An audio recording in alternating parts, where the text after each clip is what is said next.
Tonight's story is about a treasure. Fake or real? It's a real treasure. Captain Kidd's? No. Sir Henry Morgan? Not even Henry Morgan's. No pirates, huh? No pirates, sorry. Well, what kind of treasure are you talking about? Freedom. Mm-hmm. So that's the treasure. And that's the story.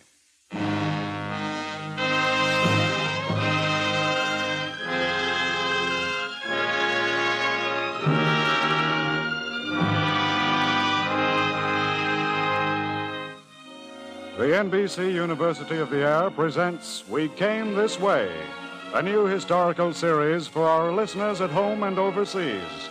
With John W. Vandercook as the narrator, we present Chapter 6, a story of the struggle for the freedom of men's minds in We Came This Way.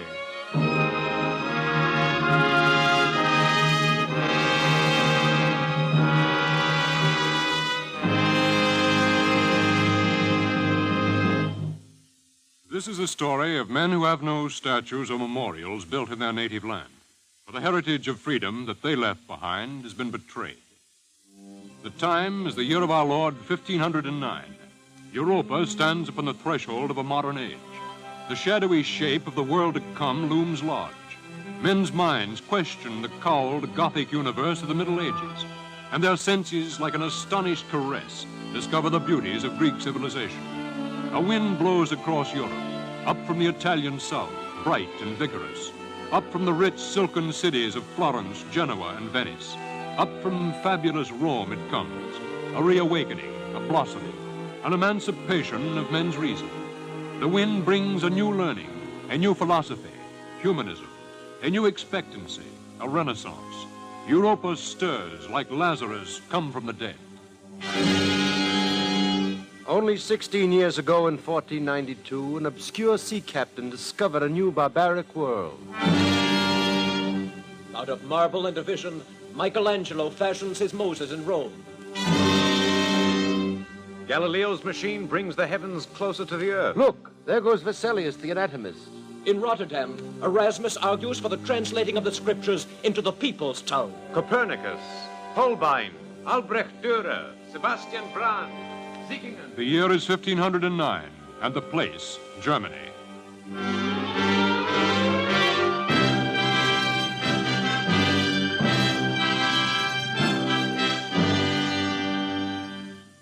'16th century Germany, a crazy quilt of a land, an idiot Tom of tatters of armed and suspicious cities under the sovereignty of the Holy Roman Empire and its Emperor Maximilian I, who, by the grace of God and powerful feudal princes, rules this land.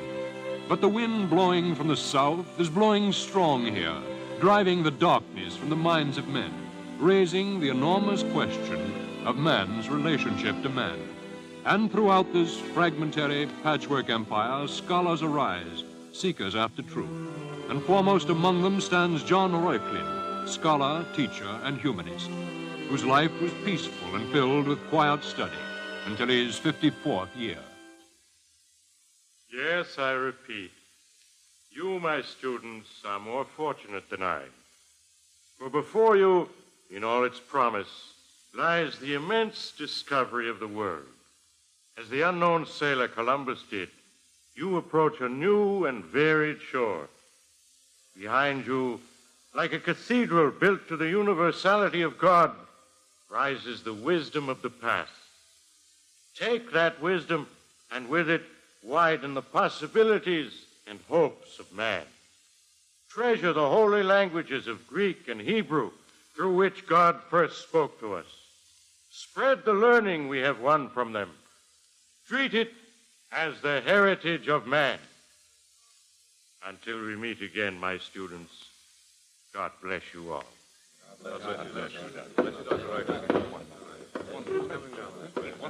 that God is love, man is hope, and the bond between them, Yes, combined in an indescribable... What a time to be alive in. you loan me a gulden, Damon, I promise I'll pay you back. Pfefferkorn. Eh?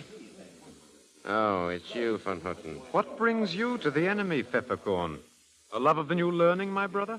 No, wait, don't go. I have no time to waste with poets and scriveners. I have things to do. So have we all. Some for honesty, Pfefferkorn, and some for treachery. I would watch my tongue, Ulrich von Hutten. It speaks its own mind, my friend. For the life of me, I can't make a gentleman out of it. Wait. What is it? How did you like good Reuchlin's letter, Pfefferkorn? He speaks well. Is that the sum of your applause, Pfefferkorn? I've no talent for flattery. But fairness, Pfefferkorn, fairness in God's name. His words reveal a whole world to come, and all you can find to say is that he speaks well.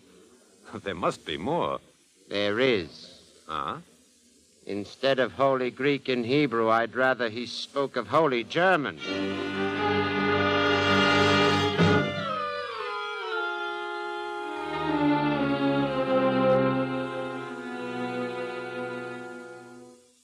My Lord Prince, the danger is very great. That I could discern myself, Peppercorn. This new learning is like a plague in the universities. At Erfurt and Freiburg. In providing myself an informer, I could have done better with an ass. I know all these things, Peppercorn. Patience, my lord. It will shortly come together. You come by a long and dull route, man. Well? The peasant's yoke is a heavy one, my lord. They still stand. But they are restless, though without confidence or courage to do more than groan. These humanists will give them what they lack, my lord. For their nonsense about the freedom of men's reason and potentialities will sift and diffuse down to the mass. And a time will come when, on the strength of it, a peasant who used this scythe to cut his hay will use it for a bloodier cutting. So? So, my lord, I've found a way to cut down the tree before it blooms. How? We will discredit them. Discredit whom? The peasants? No, my lord, the bookworms. How? We will drive a wedge against their new learning by attacking their Holy Greek and Hebrew. Holy Greek and Hebrew? Their Holy Hebrew first, my lord. We will get more support for that. Will you speak sense, man? In the name of winning the Jews to Christianity, we will confiscate and burn all their books, my lord. And the fire we light will burn the humanists. But I will not be surprised, my lord, if in this we find them to be enemies of the church. Peppercorn, your pardon. I have maligned your intelligence. What would you have me do? A mandate, my Lord Prince. Get me a mandate from the Emperor.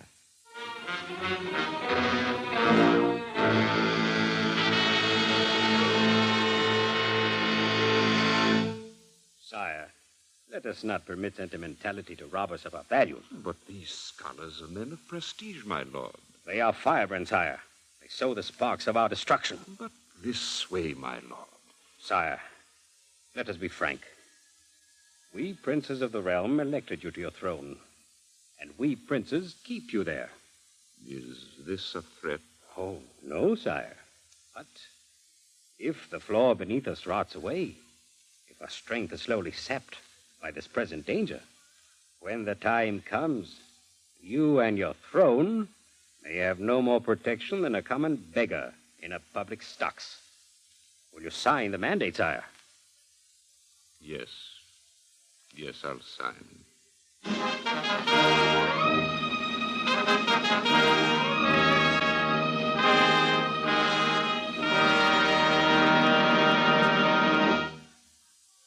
I, Maximilian, Emperor of the Holy Roman Empire, after solemn conclave with my princes of the realm, do hereby command Albert, Archbishop of Mainz, to gather evidence on the subject of Hebrew books, whether it would be praiseworthy and beneficial to our holy religion to destroy such books.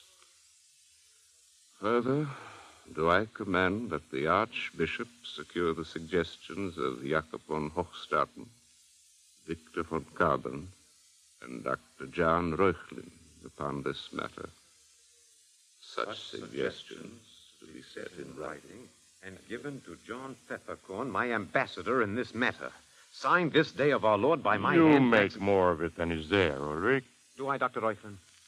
It's my suspicious nature, Dr. Reuchlin. And your cynicism. I find nothing ideal about peppercorn. What does the mandate actually command, Ulrich? An opinion, a suggestion. And it leaves the gathering of evidence in the Archbishop's hand. A friend to the new learning. In 1,500 years, we've failed to convert them. Doctor, I think it's a trap. Perhaps. I think that the princes are striking out at us, and through you. Why don't you leave Cologne, Doctor? Go away, Ulrich. Truth has but a handful of champions as it is. No, Ulrich. If it is a trap, I shall try to be the only one to fall in it. Aye, like the cornerstone of a great wall.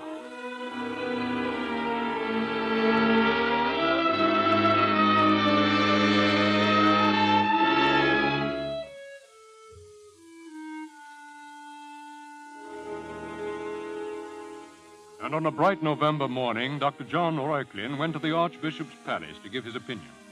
And in the great hall of the palace were crowded barons and knights and priests. The giant tapestries on the walls stirred with their motion. Behold the miracle of peppercorn, Doctor. A serpent sitting amongst grown men. Ulrich. Truly, this is a momentous event, Doctor. I see ambassadors of all the prince-electors. The Inquisitor of Cologne. A monk or two I don't trust. The hall has more the look of a field of battle than a congress of learned opinion. Quiet, Ulrich. The Archbishop is... My lords, please, my lord.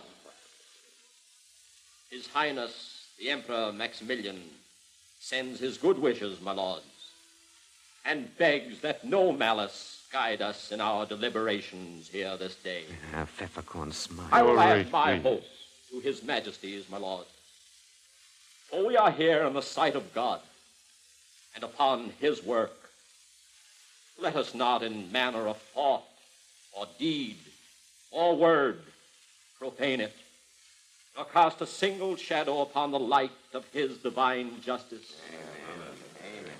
Before me lies the imperial mandate, my lords, upon the subject whether it be praiseworthy and beneficial to our holy religion to destroy such books as the Jews use, and commanding the opinions of 3 learned men. Victor von Carbon, is such an opinion prepared? It is, Your Reverence. Jakob von Hochstraten. I am ready, Your Reverence. And you, Dr. John Reuchlin. I am prepared. Then, Victor von Carbon, read us yours. I never liked his face, Doctor. It formed his opinion before his brains. My lords, if you please, my lord. Your Reverence, my noble lords, my opinion is brief and to the point. I say the books of the Jews be burnt. We cannot hope to win them to our religion unless we destroy the root of theirs. Burn each one. The Old Testament, the Talmud, the Kabbalah. Destroy them not only for the good of our church, but for the good of Germany. For Germany? Doctor, I see the fine, unsubtle all, hand of our Victor von princes in Carbon? this. Yes, Your Reverence, that is all. The Emperor's thanks, my lord. Now, Jakob von Hochstraten. Your Reverence, I find no need to read my lengthy opinion, for the sum of it meets with Brother von Carbon's thoughts. I, too, say, burn their books. These assassins killed justice twice. I am through, Your Reverence. The Emperor's thanks, my lord. That makes 2 opinions, my lords, both for burning. We have one more. Dr. John Reuchlin. Are you afraid, Doctor? You stand alone here. Do not worry, Ulrich. They eye you like a starved, unpaid executioner. Dr. Reuchlin. I am ready, Your Reverence. My lords, I speak not here in hasty judgment. For a man's opinion is an uncertain thing. Time, the ultimate critic, often has proved him wrong. And not alone time, my lords, but ignorance and the power of self-interest often colors the conclusions of men. In this matter, I have tried to be impartial, to come to it not like an unyielding enemy, but like an honest scholar. What are these books that you would burn? commentaries, books on ceremonies, on arts and sciences, poetry and fables. Before a judgment can be rendered on these, they must be subject to a careful examination. Not piecemeal, not by hearsay, not by hostility. It is true, my lords, there is much that is contrary to our holy religion in these books, but that is the nature of their belief, a belief which is protected by law. Yet there is also much of great value to our religion in these same books. For example, the Kabbalah. It is my opinion that this work assures us, as none other, of the divinity of Christ. Their commentaries, my lord, are invaluable, for they help scholars understand the Old and New Testaments more fully. My lords, it would not be beneficial or praiseworthy to destroy these books. I stand against this burning. My lord! My lord! Your Reverence! A word, Your Reverence. What is it, John Peppercorn? I have a word to say, if it please Your Reverence. Well? My lords, for 30 years I have fought as a warrior of our church. But never, my lords, have I heard the anti-Christian like of this. Quite true. What have we heard from the lips of this learned man, this advocate of humanism? Is treason to the Mother Church. Sitting amongst us is the Inquisitor of Cologne, our guardian in such matters.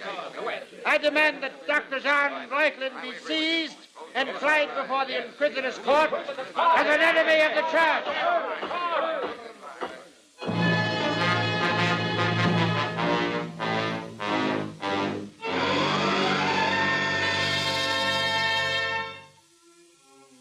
And thus did the feudal princes strike their first blow against the humanist scholars of the land, and the enormity of the plan, the realization of what and who was the real victim, slowly seeped into the consciousness of the teachers, the poets, and the painters.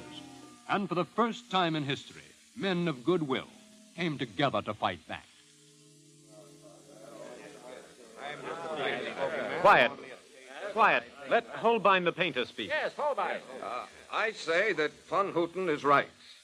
The princes are perverting the office of the Inquisition. They use it against us. They threaten the whole development of culture in this land. Reuchlin's not the whole culture. No, but what he stands for is the free inquiry after truth, the right to explore his world and widen it with knowledge and with art. If they burn Reuchlin, they burn our prestige. They bring back an eternal night for the bright day we've found. They'll plunge mankind into a pit. If he can't see it yet, Holbein, draw a picture for him. Let Albrecht Dürer draw. I'll paint. You'll paint, Holbein, and Dürer will draw, but for Reuchlin. Eh? And I'll sweat poems out of this pen of mine, and Melanchthon will give us tracts. I say the pen is mightier than the sword, brothers. I say truth will batter down the strongest fortress in this land. The words have a fine poetic ring, Ulrich. But what's the meaning? This. We'll fight for Reuchlin, each in his own way, but together. And we will defend what is most sacred to us all. Our ideals and hopes for the coming world.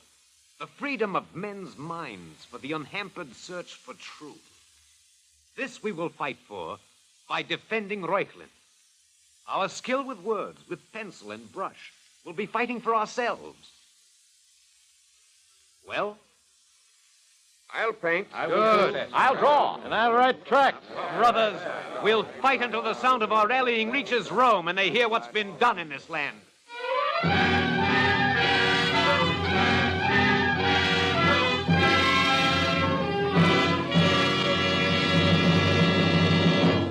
Witness against the Dr. John Reuchlin, Sebastian Baum of Strasbourg, student of the accused. My Lord Prince.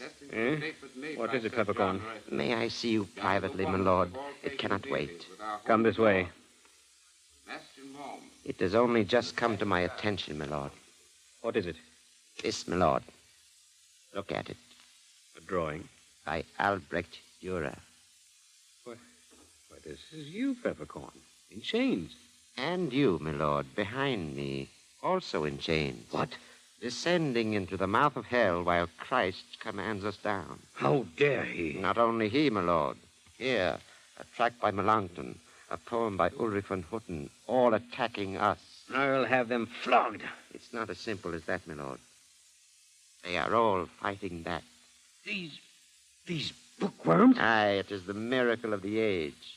The bookworms, marching as one. I'll have them buried as one. Yes, my lord. But meanwhile, there are questions being asked in Rome. The Pope? And the cardinals. These bookworms' voices seem to have carried across the Alps. Will they act? In Rome, I mean? I do not know, my lord. Then we must move swiftly, Peppercorn. Reuchlin must be a corpse before they do.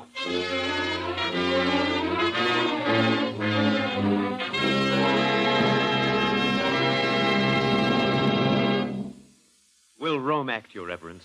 I cannot tell, Ulrich, my son. Will they permit such perversion of the Inquisitor's office? God's justice moves in inscrutable ways, Ulrich. But the princes move as clear as air. Ulrich. Forgive my heed, Your Reverence, but I see not Reuchlin and an honored natural death, but Reuchlin at the stake. I have received questions from Rome. They are not asleep, my son. But time, Your Reverence. Time's running out. What would you have me do? The Inquisitor is not of my diocese. I am aware of how monstrous is this thing the princes are doing. My anger is as sincere as yours, Ulrich. I know that, Your Reverence. You've done much for us. But you would have me do more. Yes. What? Send the Pope another appeal.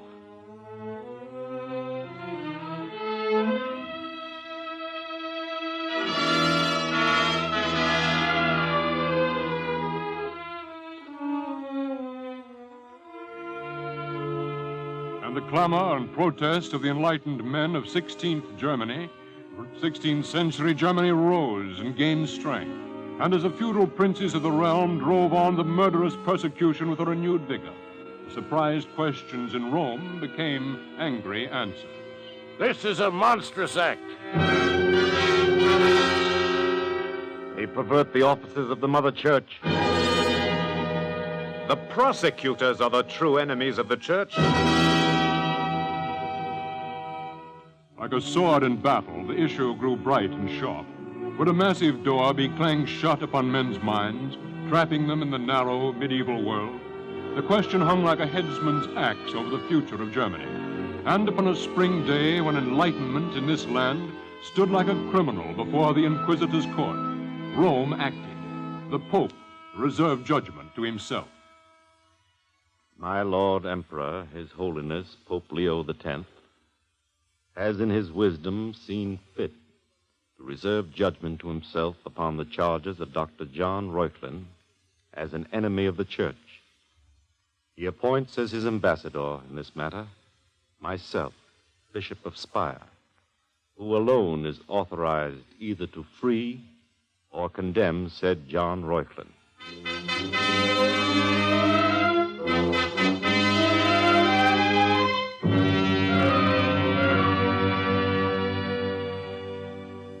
The prince-electors are here, Your Reverence. Let them come in. The bishop will see you, my lords. Good day to you, Your Reverence. Good day to you, my lords. I am honored by your visit. You know why we are here, Your Reverence. My judgment on Reuchlin? Yes. I have not reached any as yet. He is guilty. That remains to be seen, my lord. The evidence is conclusive, Your Reverence. What he said regarding the Hebrew books... I have not read it all. Your Reverence, let us cease this playing. The issue and the guilt are clear in our eyes, and immediate action is necessary. Our peasants grow restless with these fools' words about the potentiality of man. We are good Christians, Your Reverence, but we are also princes of an empire.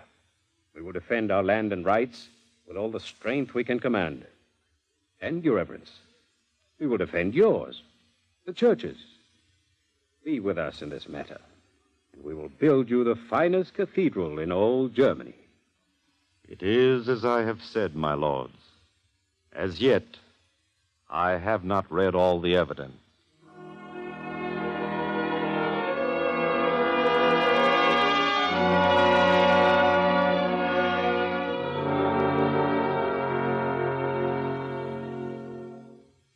gentleman to see you, Your Reverence. A. von Herten. Let him come in. The bishop will see you, sir. You are Ulrich von Hutten? Yes, Your Reverence. Now is the time to strike the blow for freedom. God would have it so. Take heart, whose heart for freedom still can beat. No longer bend your will to those whose lies have wrought us ill. My poem, Your Reverence. Yes, and a very good poem, too, my son. Thanks, Your Reverence. But have I reached a decision? Yes, Your Reverence. What will you build for me, you scholars, poets, and painters? Build? The princes of the empire have promised me the finest cathedral in all Germany, if I see this matter their way. What will you promise if I see it yours, my son? A poem, Your Reverence. My feelings and those of hundreds of others poured into a paltry poem. I think God's justice, my son, likes the style of your architecture best of all.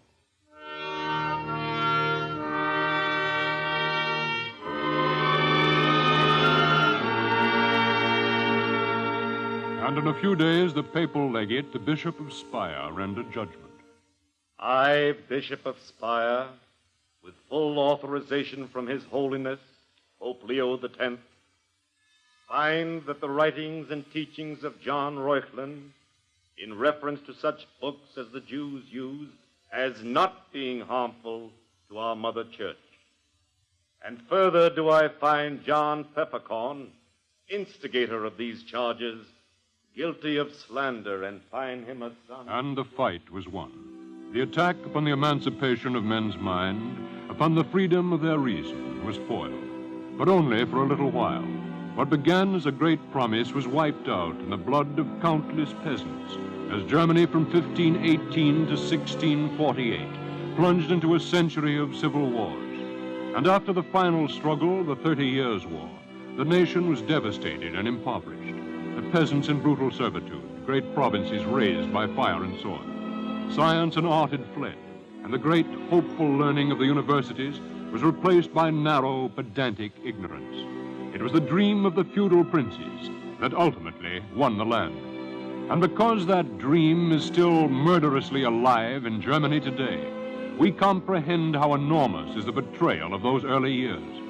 That heritage of freedom left by the scholars, the poets, and the painters stands like forgotten ruins in a lost land. Yet, because the fight for liberty belongs to the whole history of man, because it is the heritage of all peoples, it belongs to us. On the way we came, these were the initial battles. These laid the pattern for our democratic world. Thus we, citizens and soldiers of this republic, claim that heritage as ours.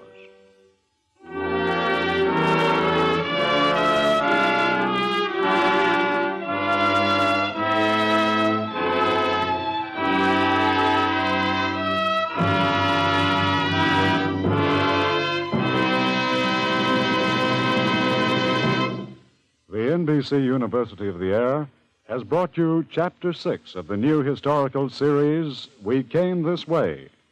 Next week, We Came This Way will present a story of the Netherlands in the days of William the Silent. Tonight's script was written by Rayful Hayes and directed by Ira Avery. The original music is composed by Leo Kempinski and conducted by Milton Cadams. The members of the cast were Alexander Scooby, Joe DeSantis, Martin Wolfson, Don Morrison, Maurice Torplin, John Martin, David Kerman, John Archer, and Gregory Morton. Your narrator was John W. Vandercook. This is the National Broadcasting Company.